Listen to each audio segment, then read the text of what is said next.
حضرت ابو ہریرہ رضی اللہ تعالیٰ عنہ حضور علیہ السلام کے بڑے پیارے صحابی ہیں. ان کی والدہ جو تھی وہ بھی اسلام انہوں نے قبول نہیں کیا اور وہ اسلام کو بھی برا بلا کہتی. حضور علیہ السلام کے متعلق بھی بعض اوقات وہ ایسی گفتگو کرتی کہ جو حضرت ابو ہریرہ کو برداشت نہ ہوتی. ایک دن ان کی ماں نے کچھ ایسی بات کی کہ حضرت ابو ہریرہ نے فوراً گھر سے نکل کے سرکار کی بارگاہ میں. انہیں پتا تھا کہ جو کچھ ملنا ہے در مصطفیٰ سے ملنا ہے. سرکار کی بارگاہ میں گئے، عرض کہ یا رسول اللہ دعا فرمائے کہ رب کریم میری ماں کو ہدایت عطا فرمائے. کافرہ ہے، میرے دل میں آتا ہے کہ میری ماں بھی اسلام کے نور کو اپنے دل میں بسا دے تاکہ پھر وہ اسلام کو برا بنا کر نہ کہے. حضور علیہ السلام نے دعا دی، اے اللہ ابو ہریرہ کی ماں کو ہدایت عطا کر. حضرت ابو ہریرہ ماتے ہیں کہ میں فوراً انہی قدموں کے بل اپنے گھر کی طرف پلٹا.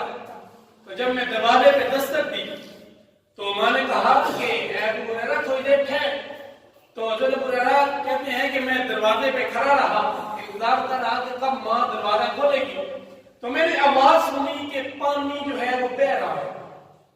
تو میں نے محسوس کیا کہ نبی کریم کی دعا کا اثر ہے کہ میری ماں کے بدن میں جو کفر کی غلاظت ہے ماں غسل کر کے اس غلاظت کو اپنے بدن سے دور کر دے گی. حضرت ابو ہریرہ کہتے ہیں کہ جب ماں نے غسل کیا، غسل کرنے کے بعد دروازہ کھولا تو ماں نے کہا اے ابو ہریرہ میں چاہتی ہوں کہ میں بھی دین محمدی میں داخل ہوں. جو کلمہ تم نے پڑھا ہے وہ کلمہ مجھے بھی پڑھا ہے. حضرت ابو ہریرہ کہتے ہیں کہ میری خوشی کی انتہا نہ رہی کہ ماں کے ساتھ جو میرا پیار ہے وہ بھی قائم رہے گا اور اس کے علاوہ پھر اب میری ماں میرے آقا اور دین کے بارے میں برا نہیں کہے گی. تو حضرت ابو ہریرہ کہتے ہیں کلمہ پڑھانے کے بعد میں پھر پلٹا سرکار کے بارگاہ.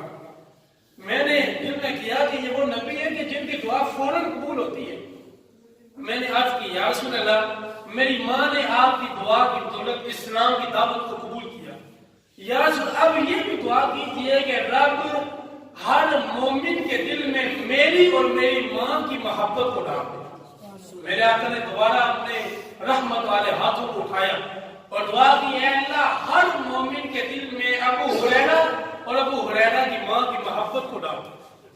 تو حضرت ابو ہریرہ فرماتے ہیں کہ جب سرکار نے دعا کی تو میں واپس پلٹا تو راستے میں جو بھی مجھ سے مل کے کہتا کہ نام کیا، میں کہتا ابو ہریرہ، وہ مجھ سے محبت بڑے لہجے میں پیش آتا.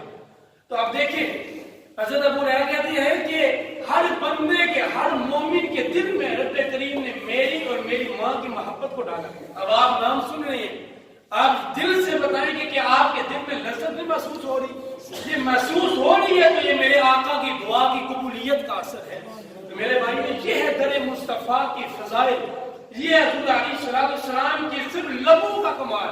باقی آزاد و آزاد ہے والضحیٰ واللیل اذا سجا ورفعنا لک ذکرک ما زاغ البصر وما طغیٰ، وہ تو کمالات اپنے مقام پہ، لیکن میرے آقا کے لبوں سے نکلنے والے کلمات کا یہ اثر ہے جو کہیں رب وہ پورا کرتا ہے.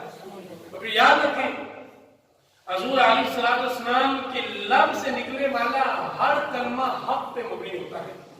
حضور علیہ السلام جو فرمائیں وہ حق ہوتا ہے. جیسے حضرت ربیعہ سرکار کی بارگاہ میں حاضر ہوئے، حضور علیہ السلام کی بارگاہ میں جب حاضر ہوئے تو سرکار نے فرمایا سل ربیعہ، اے ربیعہ مانگو مجھ سے کیا مانگتے ہو؟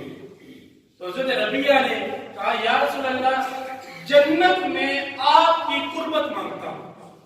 اب ایک جملے میں دو چیزیں مانگی، ایک مانگا جنت، دوسرا یاد ہے جنت میں جہاں آپ کا گھر ہوگا ساتھ میرا بھی گھر ہوگا. میرے آقا نے فرمایا ربیعہ جو تم نے مانگا وہ دیا، مانگو اور کیا مانگتے ہو؟ تو برادران اسلام یہ میرے آقا کی بارگاہ کا فیض ہے کہ جو بھی آیا وَأَمَّا السَّائِلَ فَلَا تَنْهَرْ، اے محبوب تمہاری تحریر کے جو بھی آئے اس کو